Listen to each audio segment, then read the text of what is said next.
Hey, it's Gary Steinman with Games Radar. I'm here at PAX 2011 at Sony's showcase. I'm here with David Jaffe. What? Oh, see, you tripped me up already. Co-director of Twisted Metal. Be nice, folks. He's new. I am new on camera. I'm sorry. He's like a little baby in a diaper. That's how I want you to watch this and think about it. He's a little baby. Don't be mean. But people are proud of babies. Okay. Let's let him try it again, right? Let's let him try. Don't edit this, but let him try it again. Gary, and action. Okay, so I'm here with the world famous, spectacular, one of my favorite people in the industry, a man that you should all know. I shouldn't even have to introduce him, Mr. David Jaffe of Eat, Sleep, Play. Should we start? Where did his mother and I go wrong? I don't know. No, you keep going to cut this. This is gold. Now, whatever you want. So the game was delayed recently. You sent out that nice little love letter. Yes. So tell us a little bit about the reasons for the delay and what you're putting in to the game. Well, I mean, listen, that's the thing is, if there's a phrase like a feature creep, right? Which is what you hear a lot of developers talk about.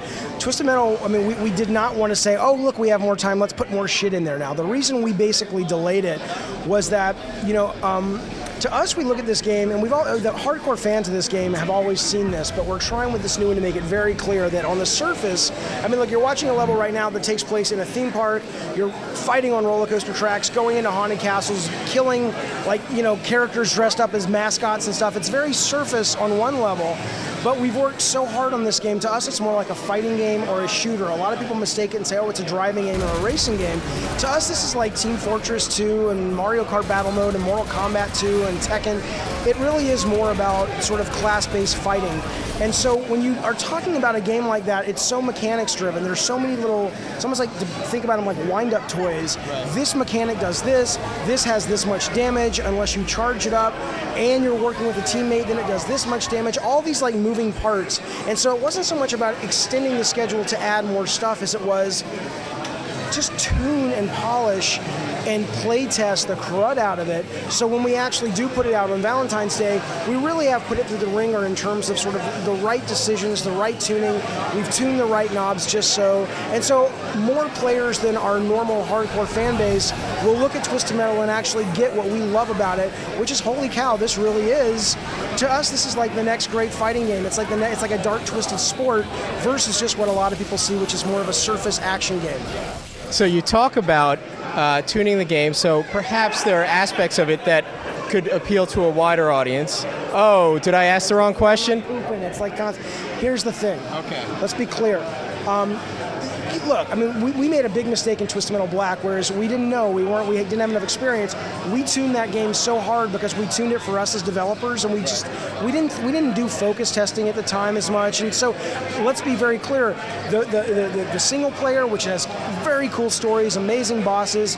There's split screen local where you can play with people your skill level. There's matchmaking. There's serverless. This is not to say this is a hardcore game, but the idea of, okay, we've tuned it in water. Basically, when you say we've tuned it to make it mainstream, to me what that really communicates is, we've kind of watered it down and it's kind of lost its teeth.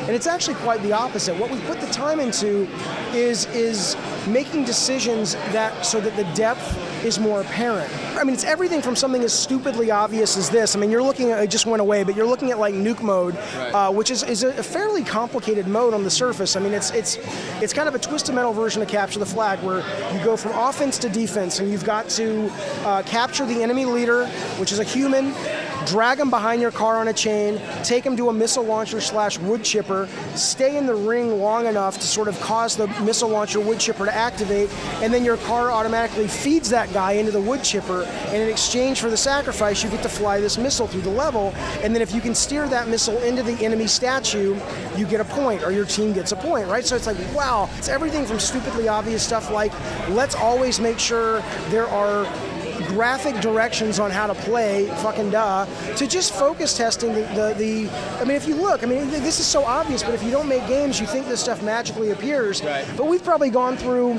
probably 30 iterations of the iconography on the screen. So anybody right now, you're looking at people playing PAX. This is in our sort of Sony suite, but this is all, they're playing people next door, like people who've never touched the game, to allow it to immediately communicate what this mode is without having to sit there and read a fucking manual.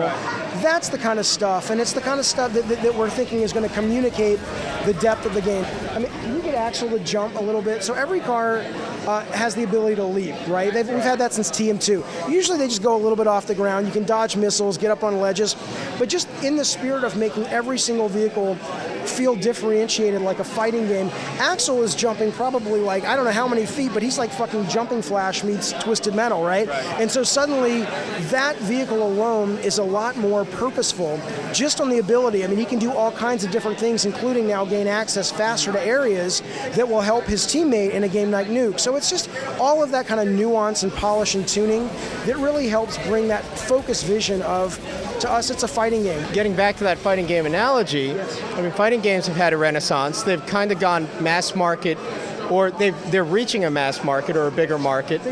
Bigger, yeah. Not, I mean, they'll never be the Call of Duty or even your God of War. But do you think there's a place for? Do you think there's an opportunity for this game to really pop even bigger, or? You just don't know. You just really don't know. All I know is I'm proud of the team. I'm incredibly proud of the game. It represents the best design work that myself, the team, Scott Campbell, we've ever done, including work on God of War. So I'm super proud. I hope a fan base finds it. If not, what are you going to do? But couldn't be more proud. Well, I think they will find it. It is clearly a labor of love, and thank you for putting so much heart into it. We're looking forward to seeing it this February. Yeah. Thanks, man. Cool. What do you think? You did good. Did I do all right? You did so good. Okay, in the comment section, let's not worry about Twisted Metal. Don't say, oh, fucking Jaffe says fuck a lot. No. I want a rating, 1 to 10, of how you think Gary did. I'm going to give you my rating now, 7.5. Not so bad. That's fair. I'm still working on this side of my... 7.5's not bad. See, this is the problem with your industry. Your fucking industry has made a 7.5 bad. No. It's not our... It's a journalistic it's Metacritic. 7.5's not bad. 7.5 used to be a good score.